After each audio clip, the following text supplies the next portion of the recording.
Today I wanted to do something a little bit different, which is I'm going to talk about the Feldenkrais method a little bit, um, and then I'll give you a very short experience of a small lesson.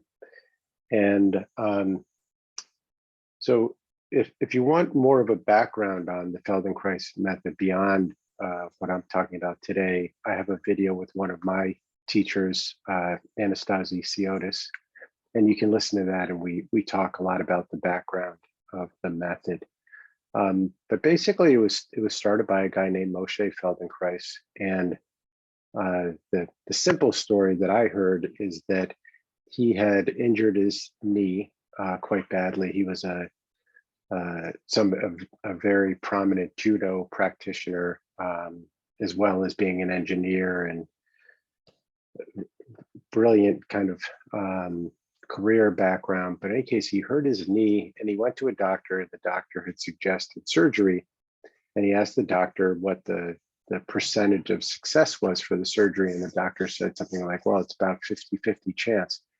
And as an engineer, he thought, well, those aren't very good odds, and he didn't want to trust that. So he started exploring different studies in movement to see what he could do to heal his knee and improve his movement.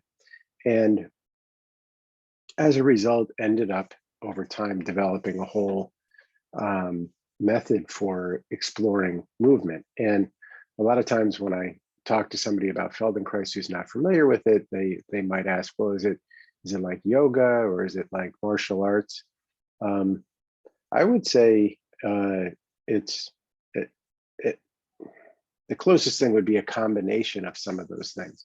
For me, one thing that Feldenkrais is, the method is, it's a study in coordination, and it's a study in sensing and learning to sense your body and make finer and finer distinctions about movement in your experience, things that you can feel. So instead of trying to emulate a perfect movement that's more of an image, this is about learning how to sense how you're moving, learning how to sense places where you're holding or where you're tense, and how to release and explore different ways of moving or functioning in the world.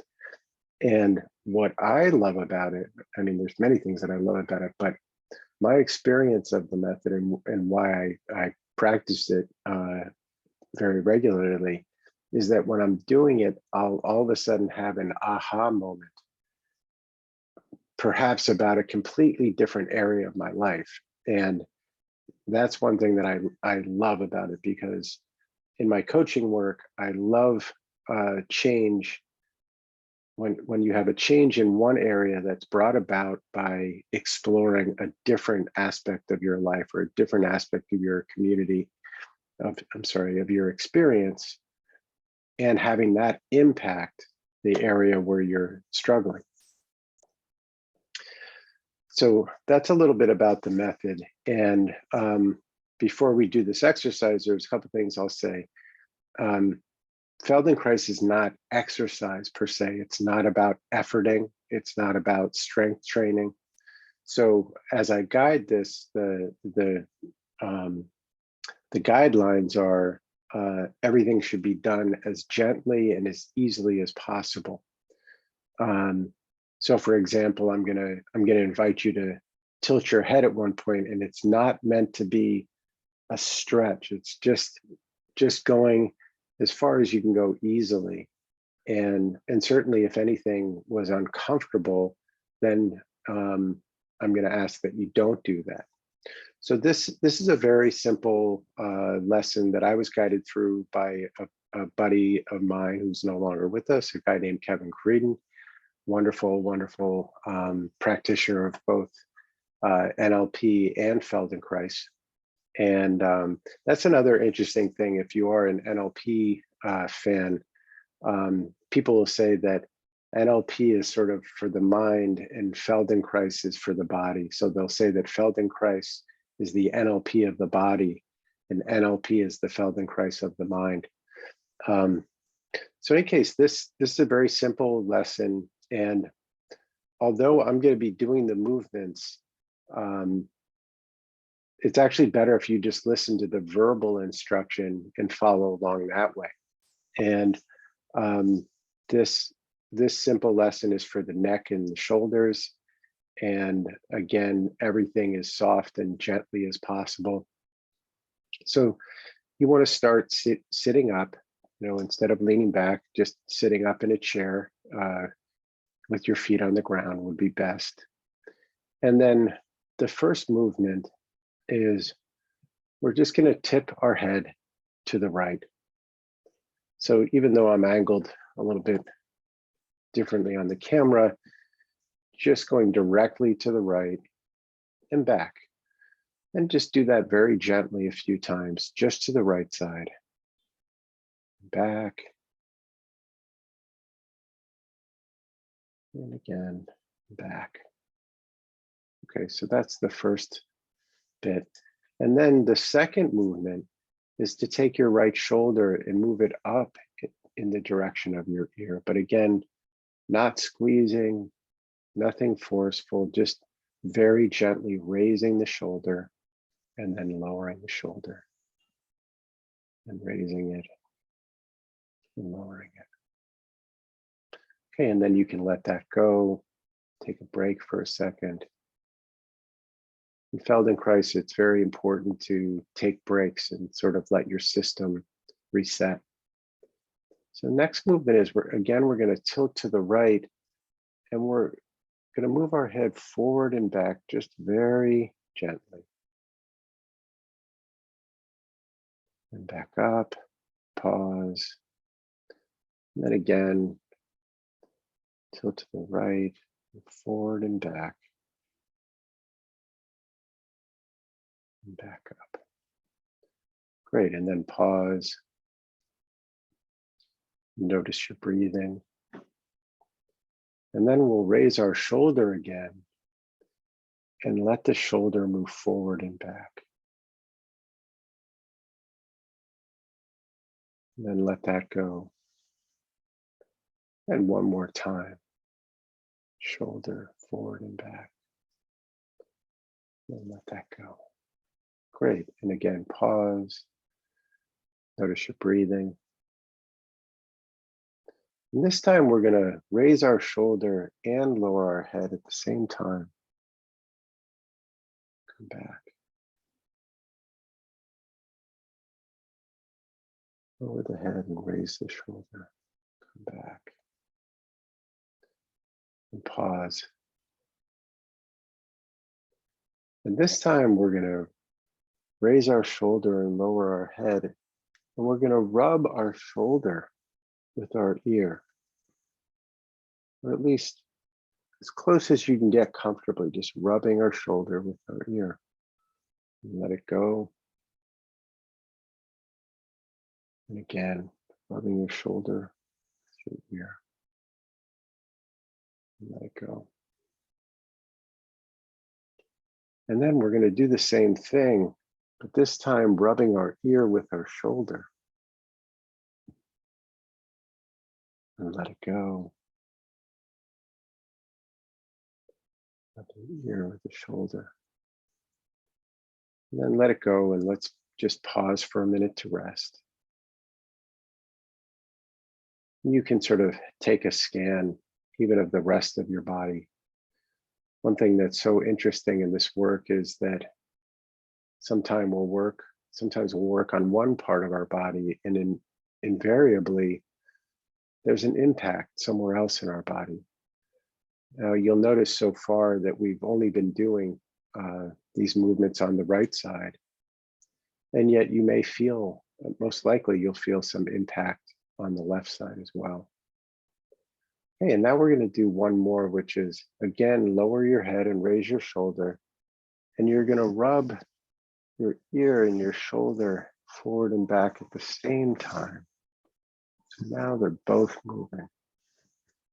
And then let it go. And then again, forward and back. And let it go. Okay, and then just pause, and you may want to close your eyes. And just notice how you feel. Notice how you feel on your right side, and notice how you feel on your left side.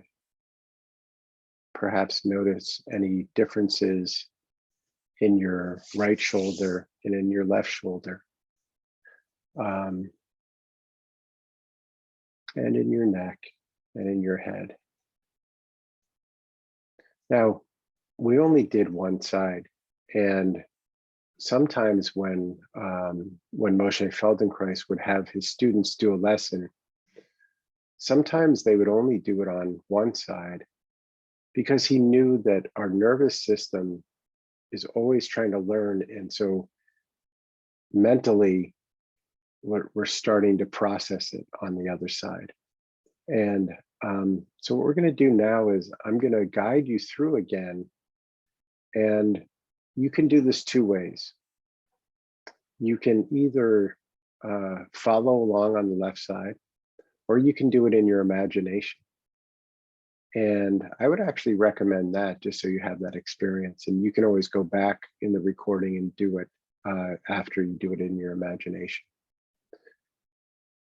So the first step is to just imagine lowering your head to the left side, and then bringing it back up. And again, lowering your head to the left side, and then bringing it back up. And pause and breathe.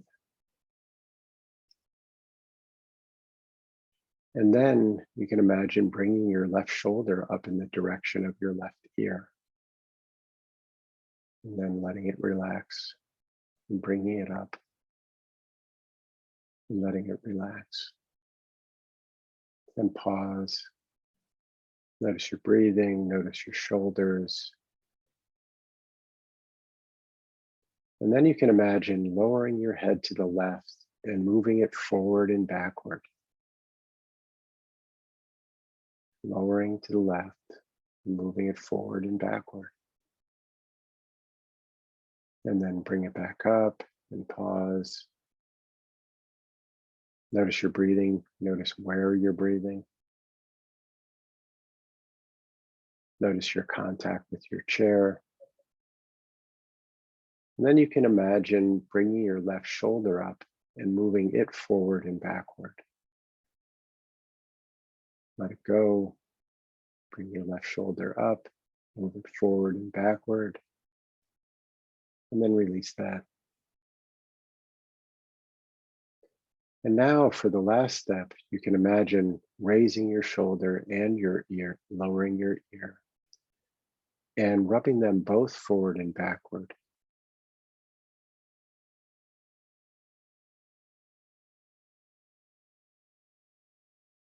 So we're just lowering our head, raising our shoulder, and rubbing them both forward and backward.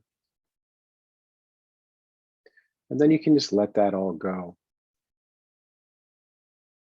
And again, just check in. And especially if you did it in your imagination,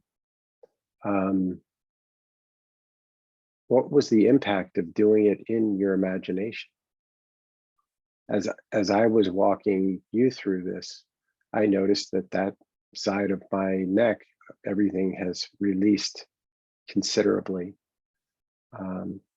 Now on the left side, I did a slightly shortened version, but your body knows the pattern. And again, if you want to do it physically, you can go back to that part and follow along, or you can even just listen to the first part and do it to the other side. So that's a brief example of what's called a Feldenkrais, an ATM, which stands for Awareness Through Movement lesson. And beyond the sort of physical experience, I'd be curious to know if you had any sort of aha moments, or, sometimes for me, I'll be in the experience and all of a sudden I'll flash to a completely other time in my life. Because we store so much experience in our body and in the ways that we move. And as we're kind of discovering new patterns, all of a sudden, new ideas may occur to you. So I hope you enjoyed that, and see you next time.